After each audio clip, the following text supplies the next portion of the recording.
बहुजन महामानव Charvak Buddha Phule Shivaji Shahuraje doctor Babasaheb Ambedkar V Singh मान्यवर कांशीरामजी माता रमाई माता सावित्री कैलामाई या सर्व बहुजन महामानवांचं स्मरण मी करतो. आजच्या या कार्यक्रमाच्या विचारमंचावर आणि समोर सुद्धा खूप मोठी नावं आहेत. सगळ्यांची नावं घेत बसलो तर हे 6 वाजेचा कार्यक्रम आता 9 वाजता आहे आणि आमचे सूत्रसंचालक इतके हुशार आहेत. काय नाव तुमचं? हां हां. खरं म्हणजे हे सूत्रसंचालक कमी आहे. जर एखाद्या कार्यक्रमाला जर प्रमुख वक्ता जर नाही आला तर सूत्रसंचालक आपला सगळं कार्यक्रम थेट पर्यंत घेऊन जाईल. दादा भाऊचे ते बंधू आहेत. तर दादा भाऊ आणि मी खरं म्हणजे सम्राटमध्ये आम्ही एकमेकांच्या संपर्कात आलो. त्या सम्राटमध्ये मी अगदी सुरुवातीपासून पहिल्या अंकापासून मी सम्राटमध्ये लिहित होतो. बरेच वर्ष माझं लिखाण छापून येत होतं. पण जसं काही दादा भाऊंना जसं काही अनुभव आला त्याच्यामुळे माझंही लिखाण नंतर सम्राटमधून बंद झालं. मला अनेक लोक नंतर विचारत होते की सम्राटमध्ये अलीकडे तुमचे लेख येत नाही. माणसाच्या आयुष्यामध्ये काही टप्पे असतात बघा. आता हे खरं म्हणजे कुठल्याही म्हणजे ते प्राध्यापक नाहीत, शिक्षक नाहीत, कुठेही त्यांचा काही मला वाटत नाही तुमच्या लेखनिशी हा म्हणजे पदव्या आहेत, शिक्षण आहे. पण एवढं सातत्याने लिखाण करणं म्हणजे मग मला सुरुवातीला वाटतं की खूप मोठे प्राध्यापक असतील क्रांतिशास्त्राचे वगैरे वगैरे असं. पण जेव्हा मी बसलो तर तेव्हा नाही हो माझा काही शिक्षण क्षेत्राशी माझा काही संबंध नाही. प्राध्यापक शिक्षक वगैरे म्हणजे आताचे जे प्राध्यापक शिक्षक आहेत तेव्हा 6वा वेतन आयोग 7वा वेतन आयोग बस याच्यावर चर्चा करायची असते. काही प्राध्यापकांचे ग्रुप तुम्ही बघा व्हॉट्सअपवर वगैरे ते काय ते पोस्ट टाकतात, काय चर्चा करतात त्याच्यावर त्या प्राध्यापकांची लाईव्ह पण करते. लक्षात घ्या. हे आता शुक्राचार्य सर आहेत, आशालताताई आहेत, ही नावं तर वेगळी आहेत या सगळ्या याच्यामध्ये. साहित्य क्षेत्रामध्ये त्यांचं फार मोठं योगदान आहे. पण अशी किती माणसं आहेत म्हणजे हे छोटे छोटे कॉन्ट्रॅक्ट घेऊन तुम्ही काम करणारे.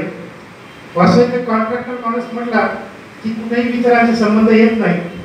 पण एवढं सातत्याने सम्राटमध्ये पुण्यनगरीमध्ये सदर लेखन करणं आणि तेवढं त्या टप्प्यावर ते थांबत नाहीये.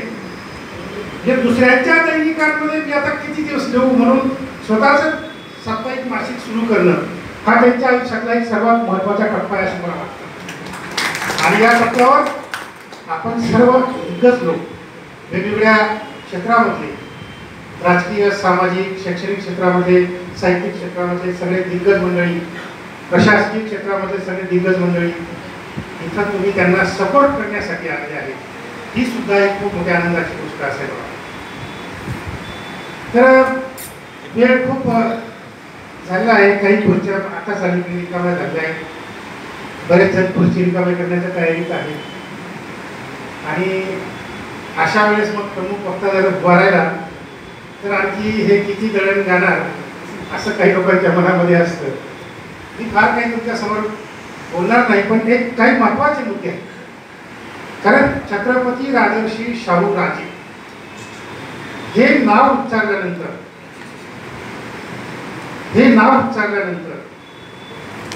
एक जो महाराष्ट्राचा इतिहास समोर येतो. लक्षात घ्या हे शाहू महाराज अगदी उत्तर प्रदेश दिल्लीपर्यंत जाऊन पोहोचलेले, खाली केरळ कर्नाटकपर्यंत त्यांचं नाव पोहोचलेलं आहे. म्हणजे एक राजा सामाजिक क्षेत्रामध्ये एवढी मोठी कामगिरी बजावतो की जेणेकरून केवळ महाराष्ट्र नाही तर संपूर्ण देशभर त्यांचं नाव जातं.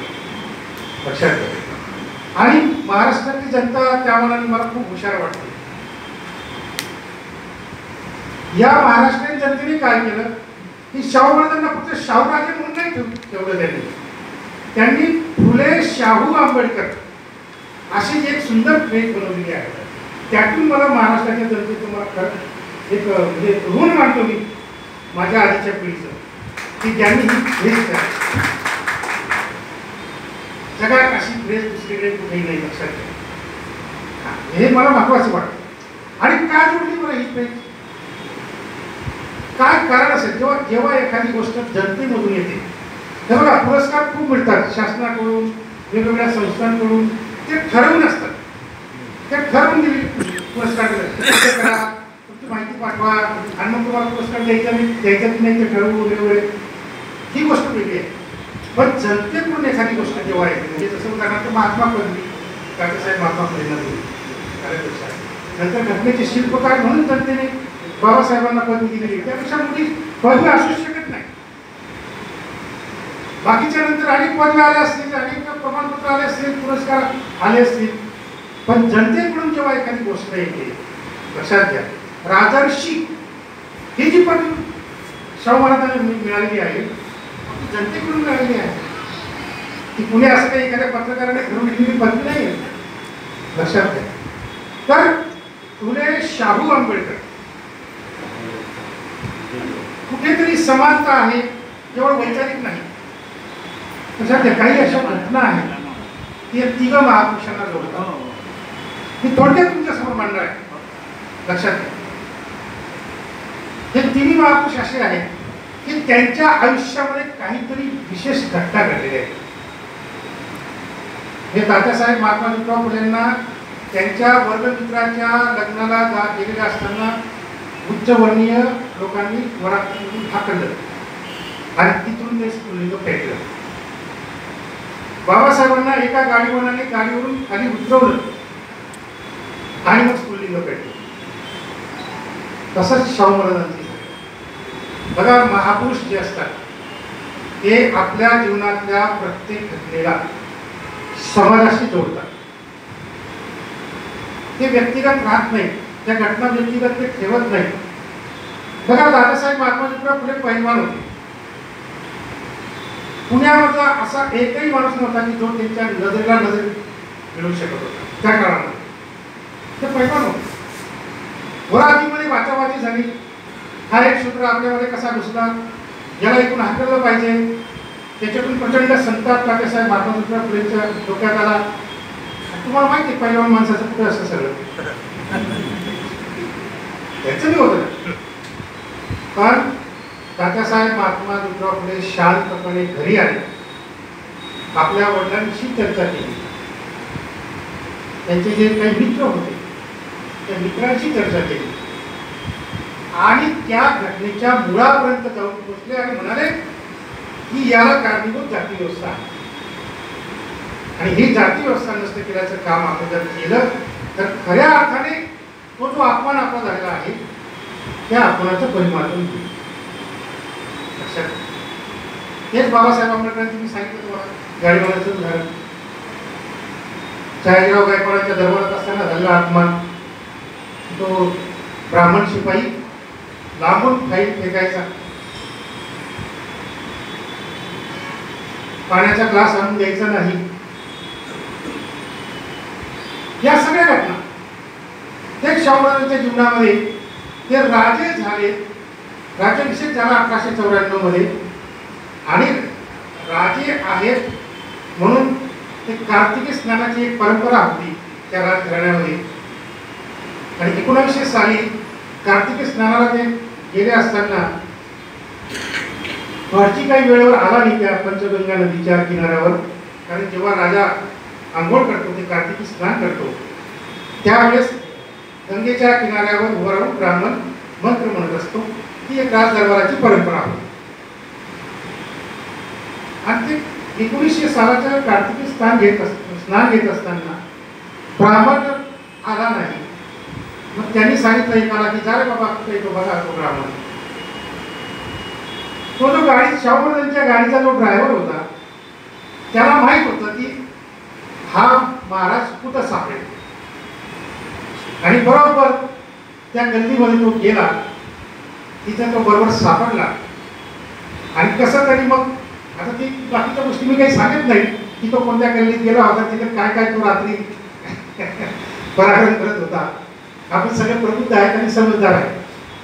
खरं म्हणजे माझ्यासमोर एवढे मोठमोठे प्रबुद्ध लोक बसलेले आहेत की श्रावण देवळीची गरजच नव्हती इतक्या लांबून बोलवायची.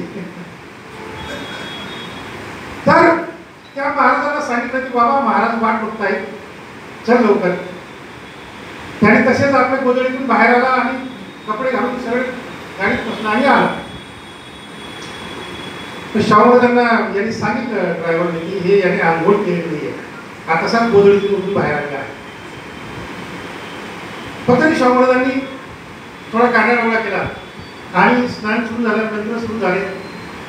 आणि तिथं एक शाहू महाराजांचे दुसरे एक आर्य समाजी मित्र आले होते. त्यांनी महाराजांना सांगितलं, शाहू महाराजांना, राजे हा ब्राह्मण जो मंत्र म्हणतो आहे ते शूद्रांसाठी म्हटले जाणारे पूर्णोक्त मंत्र आहे. आणि शाहू महाराज म्हणाले काय मंत्र असतात हे मला विचारा तुम्ही जरा. त्यांनी विचारलं की भटजी महाराज तुम्ही हे जे मंत्र म्हणताय हे नेमकं कोणते मंत्र आहेत? भटजींनी सांगितलं की मला हे पूर्णोक्त मंत्र आहे. पण म्हणे मला अशी एक माहिती मिळाली की तुम्ही आंघोळ करून आले नाही. तर भटजी महाराज म्हणतात की शूद्रांच्या विधीसाठी भटजीने आंघोळ करायची गरज नाही. शूद्रांच्या शूद्र शब्द ऐकला आणि महाराजांचा संताप झाला. पण म्हणून काय त्यांनी कवाळी वाजवली नाही. शाहू महाराज सुद्धा पैलवान होते, शाहू महाराज सुद्धा पैलवान होते. पण त्याचा राग त्यांनी कवाळीत वाजवण्यासाठी उपयोग केला नाही त्याचा. तिथून स्फुल्लिंग. हे बघा हे सगळे समान धागे आहेत. आणखी एक फार मोठा समान धागा आहे आजच्या संदर्भात सुद्धा, तो प्रस्तुत धागा आहे. लक्षात घ्या. काकासाहेब बाळगोपाळ फुलेंनी सांगितलं की ही जी काँग्रेस आहे की त्यावेळेस राष्ट्रीय सभा होती, ही राष्ट्रीय सभा ही काँग्रेस ही शूद्रांची नाही, ही उच्चवर्णीयांची आहे, ब्राह्मणांची आहे. इथे आपलं काम नाही. बाबासाहेबांनी तेच सांगितलं, हे जळतं घर आहे. आणि शाहू महाराज काय सांगतात बघा, फार महत्वाचं आहे. या दोघं महापुरुषांमधलं जो काही त्याचा निचोड आहे तो शाहू महाराज कशा पद्धतीने मांडतात बघा. की त्या काळामध्ये शाहू महाराज उघडपणे आपल्या भाषणांमधून काँग्रेसच्या विरोधात ते बोलत होते, जसं काकासाहेब बाळगोपाळ फुले बोलत होते. नामदार गोखले त्यावेळेचे काँग्रेसचे नेते यांची भेट झाली शाहू महाराजांची आणि नामदार गोखलेची. आणि नामदार गोखलेंनी प्रश्न विचारला की महाराज तुम्ही कशासाठी आमच्या काँग्रेसच्या विरोधात बोलतात? बहुजन समाजाची संख्या तर खूप मोठी आहे. या सगळ्या बहुजनांनी काँग्रेसमध्ये यावं, काँग्रेस ताब्यात घ्यावी आणि राहावं. बाहेर राहून कशाला शिव्या देतात? शाहू महाराजांनी फार सुंदर उत्तर दिलं. शाहू महाराज म्हणाले की बहुसंख्य बहुजन समाज आहे, त्याने जर ठरवलं तर तुम्ही म्हणता ते सगळं ते करू शकतो. पण ते एक ठरवण्यापर्यंत जायपर्यंत त्यांची अवस्था काय आहे? शाहू राजे म्हणाले की हे जे बहुजन समाजाचे बहुसंख्य लोक आहेत हे मेंढर आहेत, बहुसंख्य आहे, मेंढर आहे. कोणी बी एक धनगर येतो आणि त्यांना कोंडवड्यात टाकतो. तसे जर आमचे हे बहुजन समाजाचे लोक जर काँग्रेसमध्ये आले तुमच्या सोबत, तर तुमच्या एक ब्राह्मण माणूस या सगळ्या बहुजन समाजाला कोंडवड्यात टाकून देईल, कोणाला नेता करून देणार. लक्षात घ्या. हे असे अनेक सिद्धांत म्हणजे तात्यासाहेब बाळगोपाळ फुलेंनी आपल्या मुलाचं नाव यशवंत ठेवलं आणि डॉक्टर बाबासाहेब आंबेडकरांनी सुद्धा यशवंत ठेवलं. आणि इथं शाहू महाराज स्वतः खुद्द यशवंत होते. हे जे सगळे काही साम्य आहे या महापुरुषांच्या जीवनामध्ये बघा, महापुरुष हे खरोखर मानवतावादी असतात. त्याच्या दृष्टीने समोरची माणसं कधीच शत्रू नसतात. लक्षात घ्या, कधीच शत्रू नसतात. आता इतिहासामध्ये अनेक यदी फडके वगैरे सारखे खूप ठिकाणी दिलेले आहेत. हे टिळक, लोकमान्य टिळक आणि शाहू महाराज हे संपूर्ण आयुष्य शत्रू म्हणून वागले, तर चुकीचं आहे. तात्यासाहेब महात्मा ज्योतिराव फुलेंनी टिळक आणि आगरकर यांना जेलमधून बाहेर काढलं जामीन देऊन. टिळक आणि आगरकर यांना जामीन देऊन जेलमधून बाहेर काढलं आणि पुण्यामध्ये टिळक आगरकरांचा सत्कार केला. मी महापुरुषांचे वैशिष्ट्य सांगतो. सत्कार केला. टिळक आगरकर त्यावेळेस नुकतेच आपल्या या सामाजिक आयुष्यामध्ये, राजकीय आयुष्यामध्ये आले होते. कारण हे दोघं थोर माणसं आहेत, हे महापुरुष ओळखतात. बरेच ते वैचारिक शत्रू असतील, लक्षात घ्या. तात्यासाहेब महात्मा फुलेंना काय माहित नव्हतं की टिळक आणि आगरकर ब्राह्मण आहेत असं माहित होतं. पण हे खूप मोठं काम करणार आहे त्या काळामध्ये, यांना आपण प्रोत्साहन दिलं पाहिजे. लक्षात घ्या किती मोठा दृष्टिकोन आहे. पण जेव्हा तात्यासाहेब महात्मा ज्योतिराव फुलेंचं महापरिनिर्वाण झालं, शुक्राचार्यजी तुम्हाला माहिती आहे सगळं. तात्यासाहेब महात्मा ज्योतिराव फुलेंचं महापरिनिर्वाण झालं, ना टिळकांनी आपल्या दैनिकात जागा दिली, ना आगरकरांनी जागा दिली. हे महापुरुषांचं लक्षण नाही.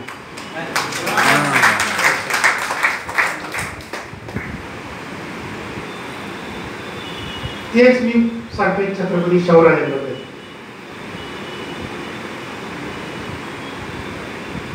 टिळक आणि नामजोशी आणि आणखी कोणीतरी तिसरं आगरकर, टिळक, आगरकर आणि नामजोशी तिघं ब्राह्मण समाजातल्या नेत्यांनी डेक्कन एज्युकेशन सोसायटी स्थापन केली. ती फर्ग्युसन कॉलेज तुम्ही त्याला म्हणतात. त्या डेक्कन एज्युकेशन सोसायटीचं अध्यक्षपद शाहू महाराजांना देऊन दिलं आणि शाहू महाराजांनी ते घेतलं. जनरली वरच्या वर्गातली जी माणसं असतात ते थोडेफार श्रीमंत असतात, ज्यांच्या हातात सरकारी तिजोरी असतात, ते राजपदावर असतात, नगरसेवक म्हणा किंवा आमदार, खासदार, मंत्री काय असतात.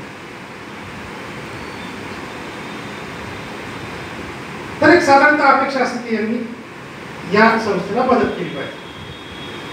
शाहू महाराजांनी डेक्कन एज्युकेशनला कायमस्वरूपी मदत करत राहिले.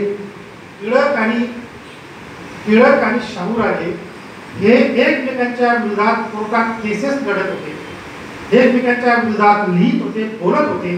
पण डेक्कन एज्युकेशन सोसायटीचं अनुदान शाहू महाराजांनी कधीच बंद केलं नाही. लक्षात घ्या, कधीच बंद नाही केलं. आणि आताचे आमचे राजे प्रधान सेवक ज्या टीव्ही चॅनलने विरोधात बातमी दिली की बस दुसऱ्या दिवशी त्या टीव्ही चॅनलचा बट्ट्याबोळ होणार.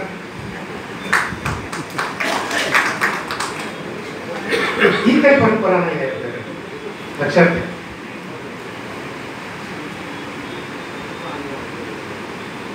व्हॉट्सअपवर आणि फेसबुकवर तुम्ही जर बघितलं ना तर शाहू महाराजांनी पूर्ण भरून दिलेलं आहे. तुम्ही कुठलाही क्लिक करा तिथे शाहू महाराजांचा फोटो तुम्हाला दिसेल. आणि आता कसं की एखादा महापुरुष मोठा आहे, किती मोठा आहे, आणि मग लोक तुलना करतात.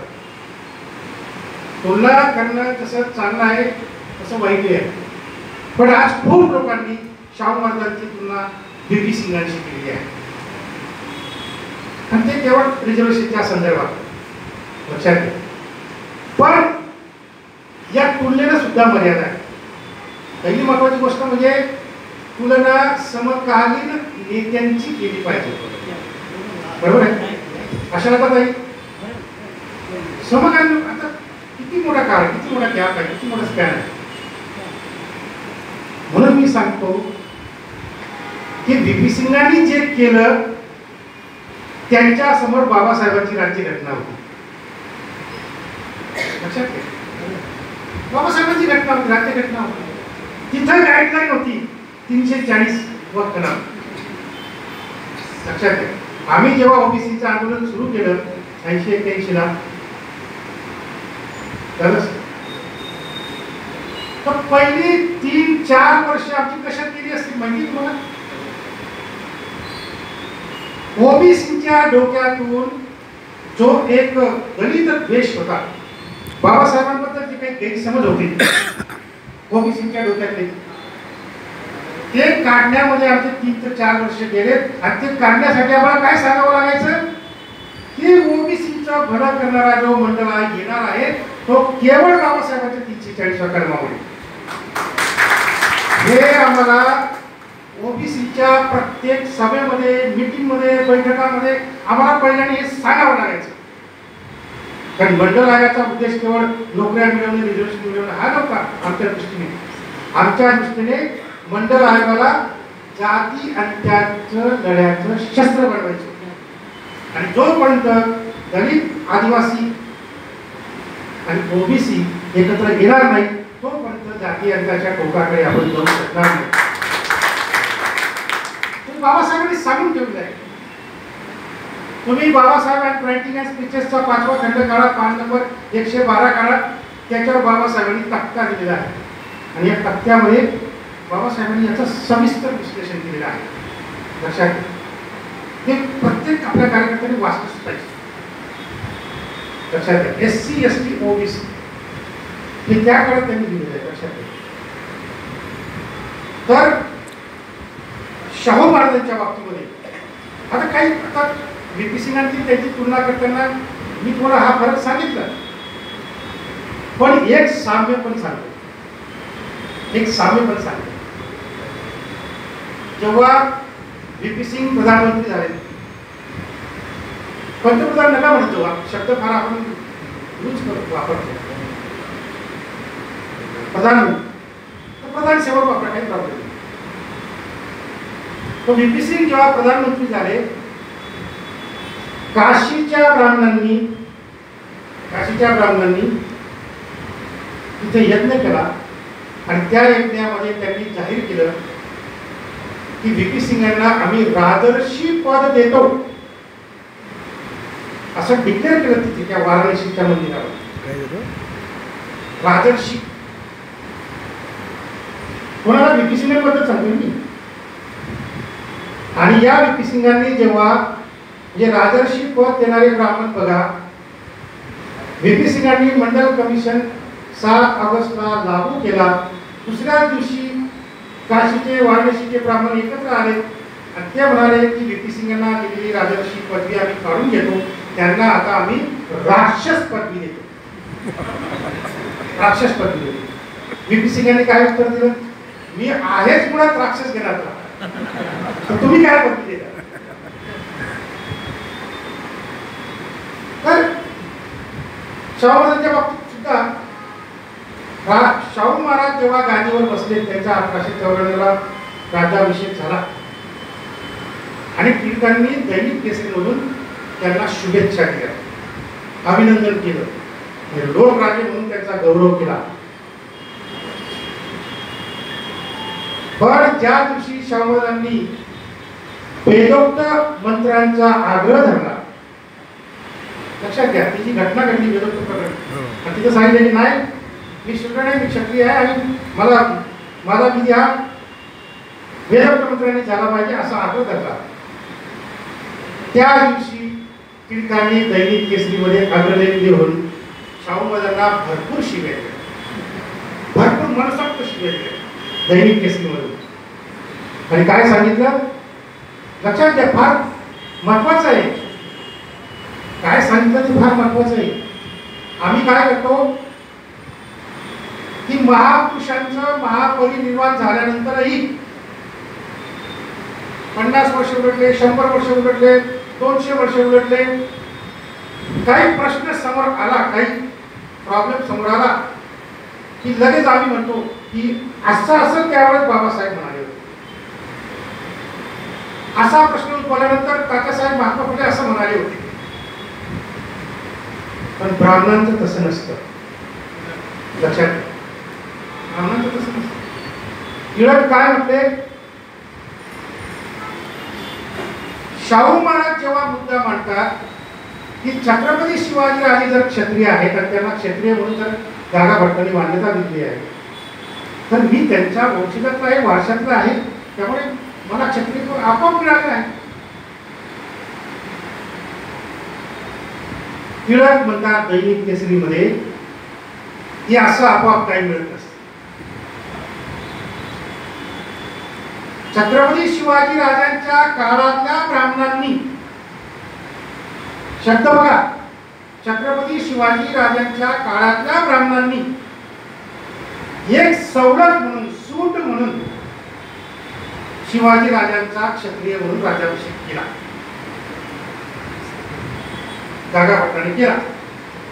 पण गागा भट्टाने केला, त्यावेळच्या ब्राह्मणांनी केलं, म्हणून आताच्या ब्राह्मणांनी तुम्हाला मान्यता द्यावी क्षत्रिय म्हणून, हे चालणारे नाही. वैदिक धर्मशास्त्रानुसार कुठलाही प्रश्न जर तुमच्या समोर आला तर त्यावेळचे ब्राह्मण जे ठरवतील ते खरं. तुम्ही मागचे दाखले द्यायचे नाही, गागा भट्टाचा दाखला द्यायचा नाही, आणि आम्ही तर सगळे दाखले वाजत आहोत. हा मोठा फरक लक्षात घ्या. अजून बाकीचे बरेचसे फरक आहेत बरं का.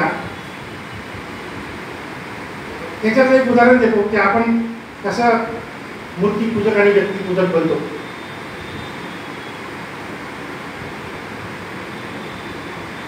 जे सत्तेवर आहेत ना आज, ते कधीच महापुरुषांच्या जयंत्या पुण्यतिथ्या साजऱ्या करत नाहीत. मला असा एक तरी ब्राह्मण बाळा दाखवून द्या की तिथे कधी जयंती साजरी झाली. मला अशी एक तरी ब्राह्मण वस्ती दाखवून द्या की तिचा आगरकराचा पुतळा आहे, गोळवलकरचा पुतळा आहे. असा एक तरी ब्राह्मणचं घर दाखवून द्या की जिथं टिळक, आगरकर, गोळवलकरांचे फोटो आहे. नाही. कोणत्याही महापुरुषाची जयंती पुण्यतिथी साजरी न करता ते सत्तेवर बसतात, असतात, बसतात.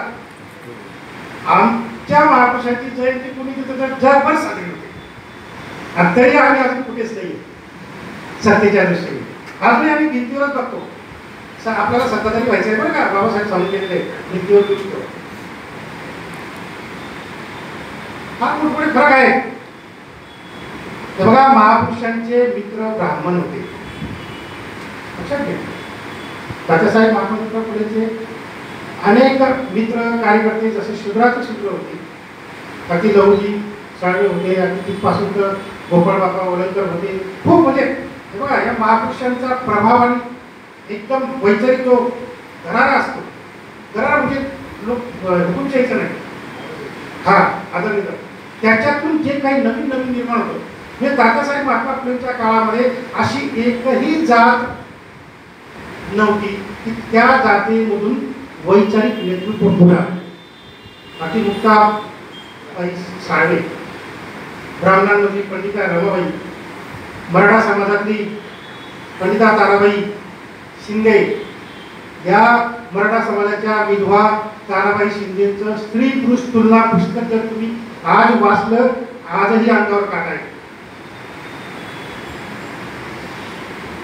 सगळ्या समाजातून, या वैश्य समाजातून, धनगर समाजातून, प्रत्येक जातीमधून तात्यासाहेबांच्या विचारांमुळे नेतृत्व निर्माण झालं. अगदी गंगाराम भाऊ मस्के मराठा समाजापर्यंत, लक्षात घ्या.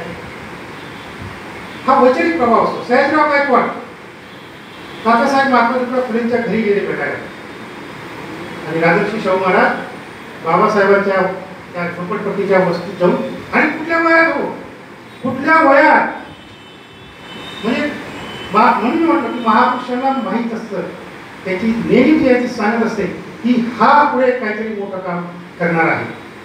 मला वाटतं मॅट्रिकची परीक्षा पदवी घेऊन नुकतेच अमेरिकेतून आले, इंग्लंडहून आले,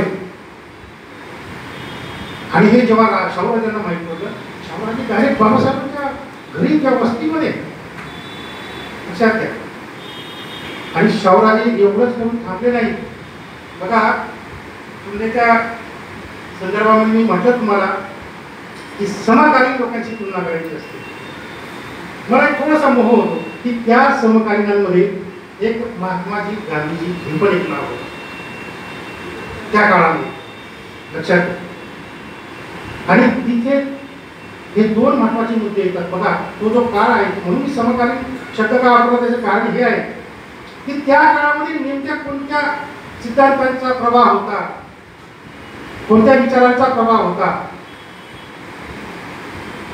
महात्माजी गांधीजी सांगतात गोलमेज परिषदेमध्ये बघा, बाबासाहेब आंबेडकर त्या परिषदेत गेले होते, सांगत होते की मी अस्पृश्यांचा प्रतिनिधी म्हणून आलो आहोत, दलितांचा डिप्रेस्ड क्लास त्याचा प्रतिनिधी म्हणून या गोलमेज परिषदेमध्ये आलो आहे. महात्माजी गांधीजी काय सांगतात गोलमेज परिषदेमध्ये, भारतातल्या संपूर्ण जनतेचा एकमेव प्रतिनिधी म्हणून मी इथं गोलमेज परिषदेमध्ये आलोय. लक्षात घ्या शब्द काय,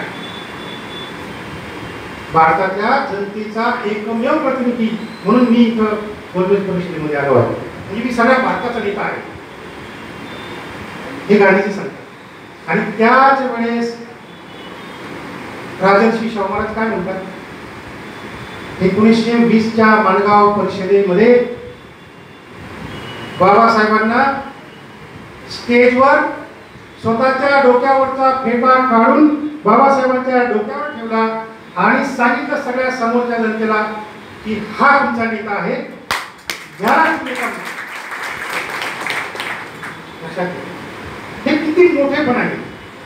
म्हणजे एकीकडे गांधीजी सांगतात की मी सगळ्या देशाचा एकमेव मीच नेता आहे, आणि इकडे एक राजा सांगतो की मी नाही बाबा तुमचा नेता, हा तुमचा नेता आहे, हा याच्या मागे जा, हा नेता तुमचं भलं करेल.